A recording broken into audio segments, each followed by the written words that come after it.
عشقت پرونده کردن پای علمت رو عشقت تا ابد لطف و صفا کرمت را عشقت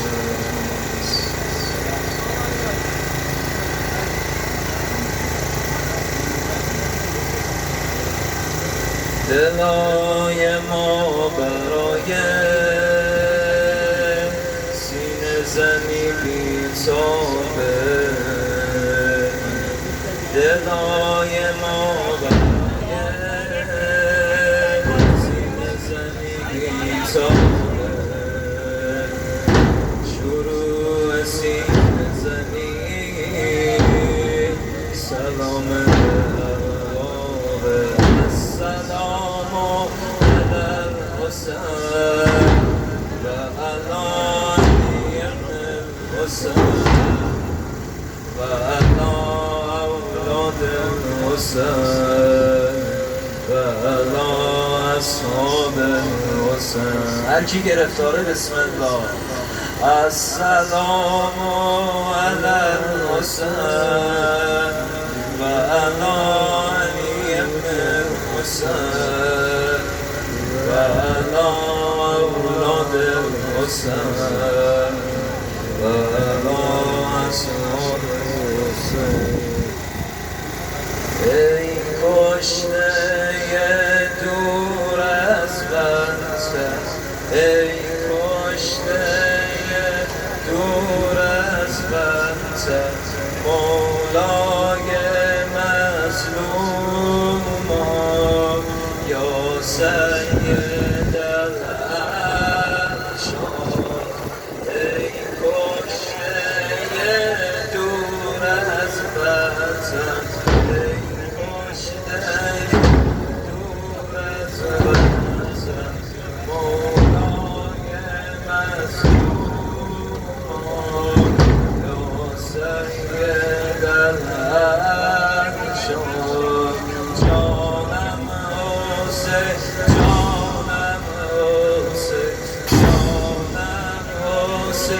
جانم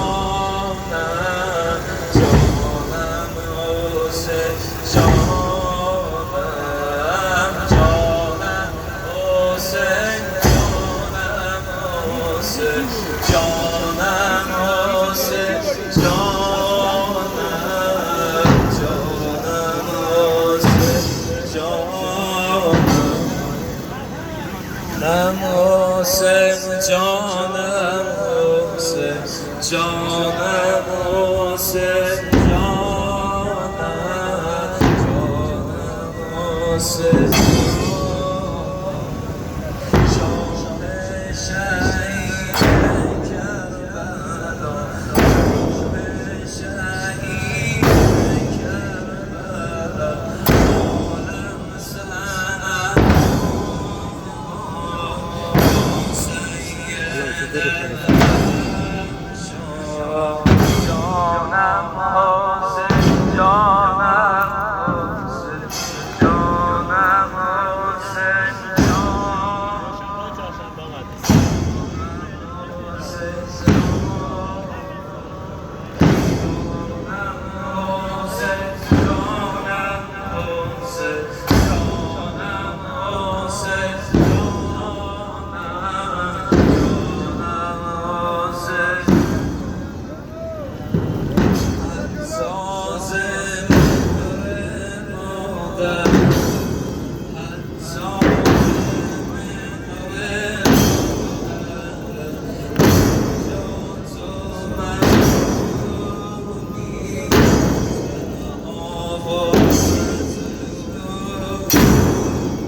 چطوری خلوات قربان کنم.